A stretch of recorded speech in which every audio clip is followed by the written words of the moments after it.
আজকে আমার শরীরটা বেশি ভালো না, আমার ঠান্ডার সমস্যা আছে। তো অতিরিক্ত শীত পড়লে আমার আর কি ঠান্ডা লেগে যায়, তাই একটু ঘুম থেকে দেরি করে উঠছি। আমার মেয়েটাও স্কুলে চলে যাব, তাই আর কি কালকে ভাত ছিল, ভাবলাম যে একটু কাঁচামরিচ পেঁয়াজ দিয়ে ভাইজা দিই, বাচ্চারা খাইয়া স্কুলে যাবে। এজন্য আর কি বিয়ের সময় তো আত্মীয় বাড়ি ঘোরাঘুরি অনেক করলাম, টিউবওয়েলে গোসল করা হইলো, সেজন্য আর কি ঠান্ডা লেগে গেছে। মনে হয় জ্বরও আসবে, শরীরটাও বেশি ভালো লাগতেছে না, মাথাটা ব্যথা করতেছিল। আসসালামু আলাইকুম, আপনারা সবাই কেমন আছেন? আশা করি যে যেখানে আছেন ভালো আছেন, সুস্থ আছেন। আলহামদুলিল্লাহ, আল্লাহর শেষ রহমতে আমরা অনেক ভালো আছি। চলে আসলাম একটা নিয়ে ব্লগ নিয়ে। আজকে ব্লগটা শুরু করলাম সকাল থেকে। যদি আমার ভিডিও ভালো লাগে তাহলে অবশ্যই সাবস্ক্রাইব করবেন। কালকে আসলে হঠাৎ করে বাসা থেকে চলে আসছি, মেহমান আসছিল, কল দিছে যে আপনি বাসায় আসছে, আপনি কোথায়? তো আর কি তাড়াহুড়োর মধ্যে বাসায় চলে আসছে, আপনার সাথে শেয়ার করা হয়নি। তো বাসায় আসার পর দেখতেছি বাসার যে অবস্থা আর কি, এগুলা সব ক্লিন করতে হবে। তো আপনাদের সাথে সব কিছু শেয়ার করবো, অবশ্যই পাশে থাকবেন।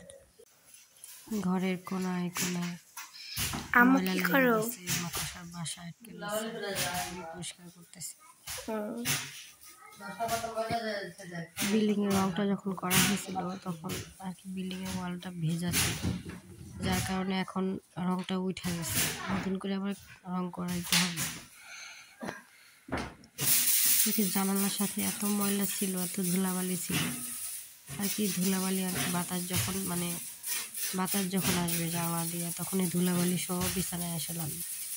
এই জন্য বিছানাটা ঝাড়ি দেওয়ার আগে ভাবলাম যে জানালাটা ঝাড়ি দিয়ে একটু পরিষ্কার করে নিই।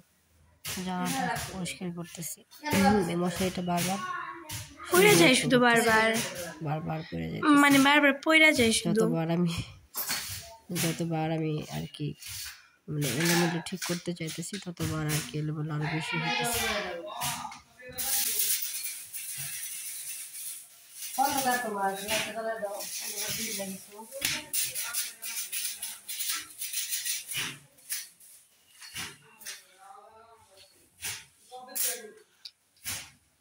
মশারি খুলে দাও।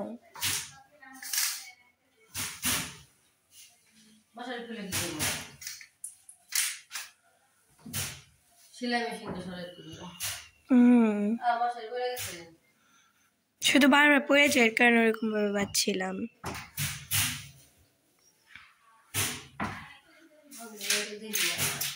সাফারি কি মাদ্রাসায় পাঠাই দিলা?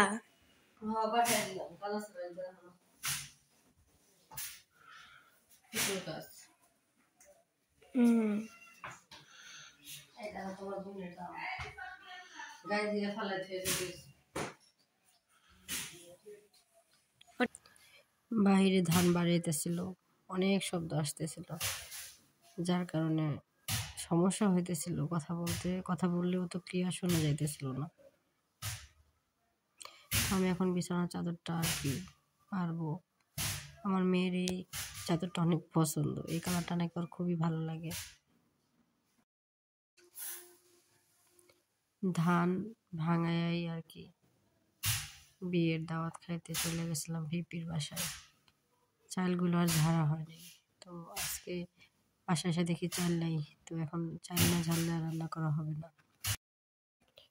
আমি বেশি সুন্দর করে চাল ঝাড়তে পারি না অন্য সবার মতো, তবে যেটুকু পারি আর কি নিজের কাজটুকু হয়, চলে। আর একটা কথা হলো যে মেয়ে মানুষের কাজই হইতেছে রান্না বান্না, খাওয়া দাওয়া, সংসারের কাজকর্ম করা। সব কিছুই যে পারফেক্টভাবে মেয়েরা করতে পারবে এমন না, সব কাজই আমি পারফেক্টভাবে করতে পারি না, কিন্তু যেরকমই পারি আলহামদুলিল্লাহ। মুরগির মাংসটা এখন ভিজিয়ে রাখলাম, তারপরে রান্না করতে হবে। থালা বাসনও দিয়ে, এই তো ভাত হয়ে গেছে।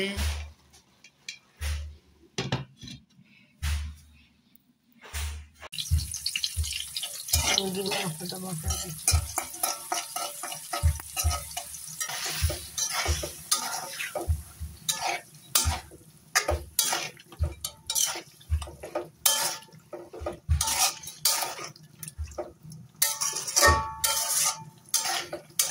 ছোট মেয়ের মুরগির মাংস পছন্দ।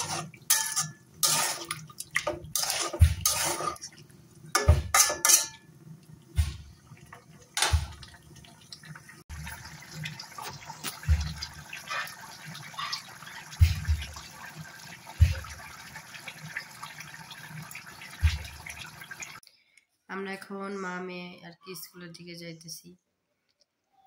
আমার সুমাইয়ার হইতেছে পরীক্ষা আজকে, আর প্রাইভেটও আছে। আর সাবাকে আজকে একাই মাদ্রাসায় পাঠিয়ে দিছি, তো ওকে আনতে যাইতে হবে। তো ভাবলাম যে চলো দুজনে একসাথেই বেরোই আর কি, এই জন্য আর কি একসাথেই যাইতেছি। চলো আমরা একসাথে যাই। যাও, বের হও, বের হও, যাও তুমি বের হও, আমি লাইটটা অফ করে দিয়ে আসি। যাও বের হও। জুতো নিয়েছো? জুতা বের করো। আমার জুতাও তো বের করা লাগবো।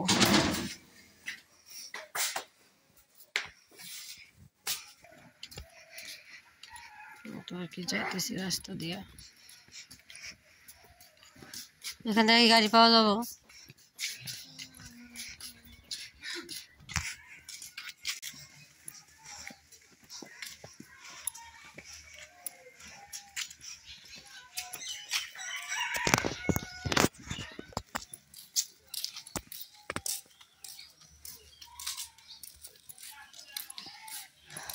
রাস্তায় এখন গাড়ি পাওয়া গেল।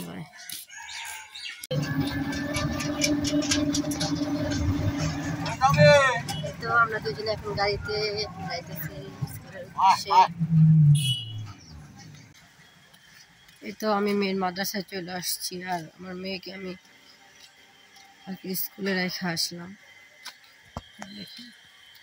এখন আমি রাস্তায় আছি, কারণ একটু হাঁটতে হবে, তারপরে হইতেছে মাদ্রাসা। একদম মেন রোডের সাথে মাদ্রাসা না, একটু ভিতরে, কারণ বাচ্চারা তো আর রাস্তার সাথে হইলে কি হয়, বাচ্চারা দৌড়ে রাস্তায় চলে যায়, যে জন্য আর কি ভিতরে মাদ্রাসাটা।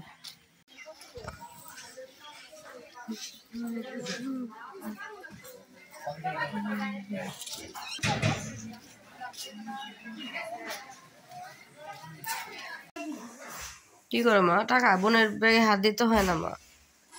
আপুর কাছে জিজ্ঞেস করছো? আচ্ছা।